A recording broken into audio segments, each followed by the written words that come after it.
안녕하세요. 30대 중반의 난임 부부입니다. 정확하게는 불임 부부가 맞겠네요. 남편이 비폐쇄성으로 정자가 없는 무정자증이라 채취술에서도 나오지 않더라고요. 해서 시험관조차도 불가능한 완벽한 불임입니다. 반면에 저는 아주 건강해서 언제든 아이를 낳을 수 있는 상태이고요. 이런 사실은 시댁이며 친정이며 다들 알고 계십니다. 처음에는 많이 우시다가 최근에는 위로를 해주시라는 건지 요즘은 아이 안 낳고 사는 게 트렌드 아니냐. 차라리 그 돈으로 너네 하고 싶었던 거 다 즐기면서 살아라. 하고 말씀하십니다. 저희 부부 또한 이 상황을 직면하고 그렇게 살고 있는 상태이고요. 그런데 가끔씩 아니 솔직히 자주 주변에서 자식 얘기를 한다든지 하면 씁쓸하긴 합니다. 전혀 아무렇지 않다고 말할 수는 없을 것 같아요.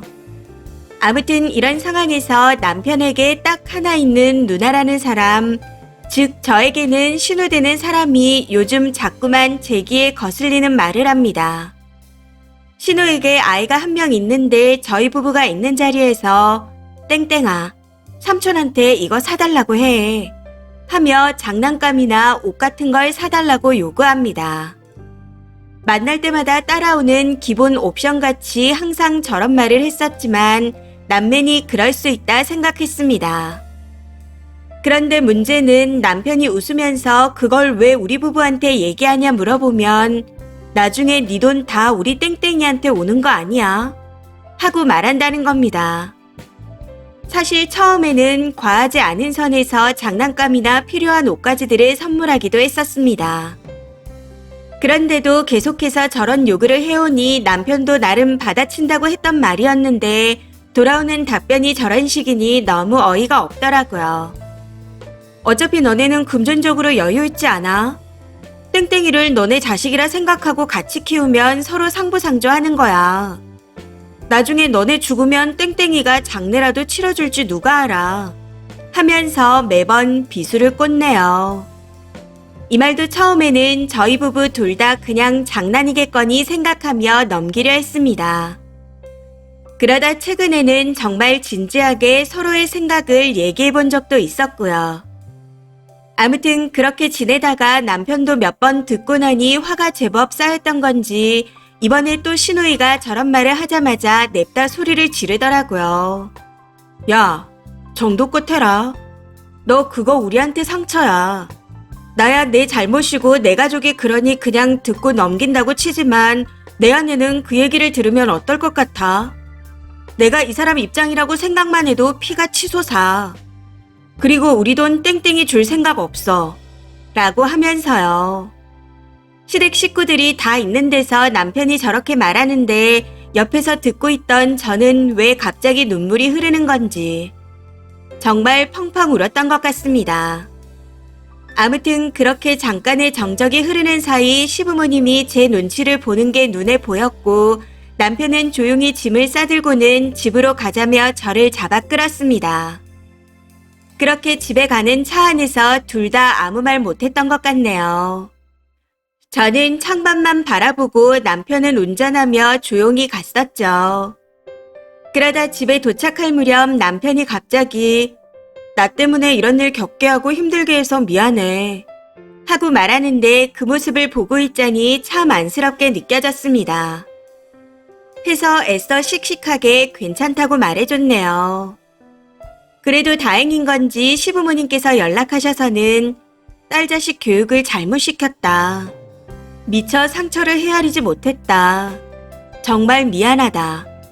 하고 말해주시며 다들 남편이 했던 행동이 맞는 거라 말씀해 주셨습니다. 이 말을 듣고 나니 그래도 마음 한켠이 한결 편해진 것 같더라고요.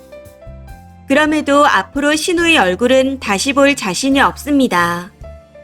남편은 며칠째 제 기분을 최대한 풀어주려고 명품 가방을 사오고 꽃다발을 사오는 등 노력 중에 있습니다. 해서 남편이라도 사람다운 사람이라 다행이다 생각하며 그냥 하소연이라도 해보려고 글을 써봅니다. 댓글입니다. 첫 번째, 조카가 무슨 장례식이요. 지부모 장례식도 챙길지 안 챙길지 모르는데 무슨 헛소리래요. 혹시 다음에 또 개소리하면 입양하기로 했다고 하세요. 따지고 보면 시조카도 님한테는 생판 남인데 뭐하러 돈을 쓰나요? 차라리 입양해서 진짜 내 아이라 생각하고 키우는 게 100배 낫겠습니다. 두 번째, 저러다가 나중에는 아주 동생 부부 빨리 죽으라고 정한수 떠놓고 밤마다 비는 거 아닌가 모르겠네요. 저런 게 어떻게 친근하죠? 그나마 다행이라고 할 만한 게 시부모와 남편이 쓰니 눈치를 본다는 겁니다. 앞으로 시누이 가족들과 절대 마주치지 않게 해달라고 하세요. 명절에도 전날 갔다 오고 그렇게 하세요. 세 번째, 남의 새끼한테 잘해줘봤자 소용없습니다.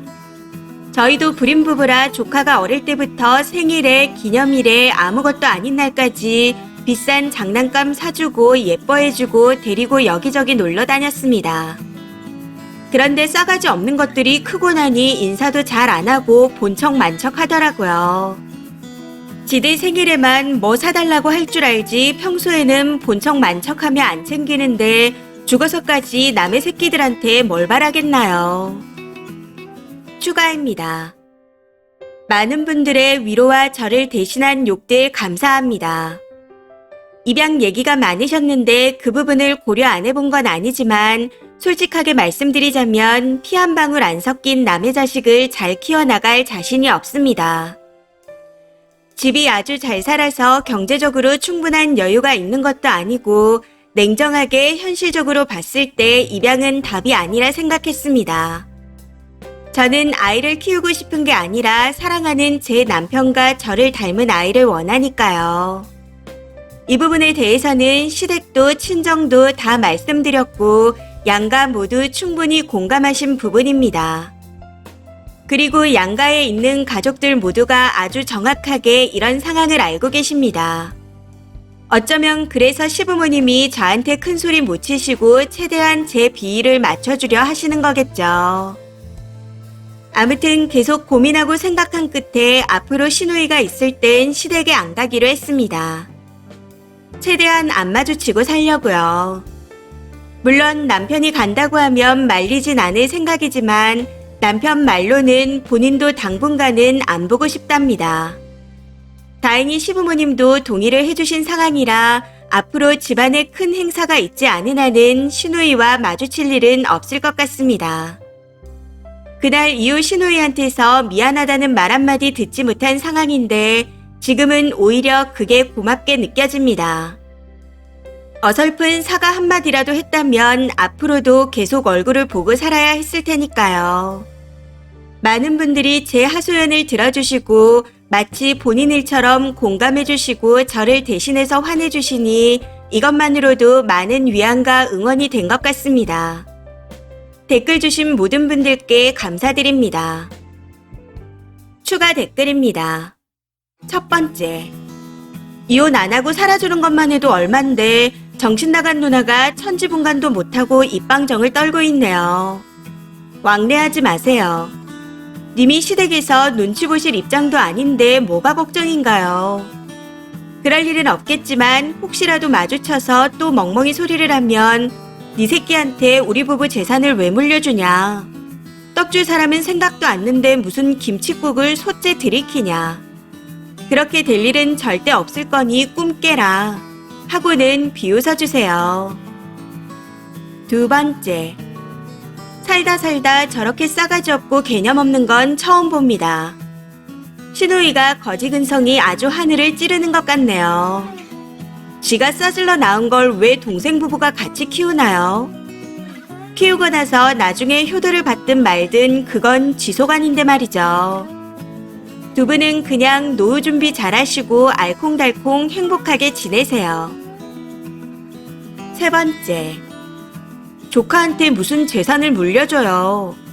그럼 지부모 재산도 조카한테 물려주겠네요. 시누이가 생각하는 게 이상합니다. 조카한테 제사며 장례까지 얻어먹으려고 생각하는 사람이 있기나 하나요. 그리고 부부가 한날 한시에 죽는 것도 아닌데 무슨 장례를 조카가 치를 것처럼 얘기하나요? 먼저 간 사람을 남은 사람이 챙기는 거지. 네 번째. 아무리 형제라도 개념 좀 챙겼으면 좋겠네요. 누구를 욕할까요?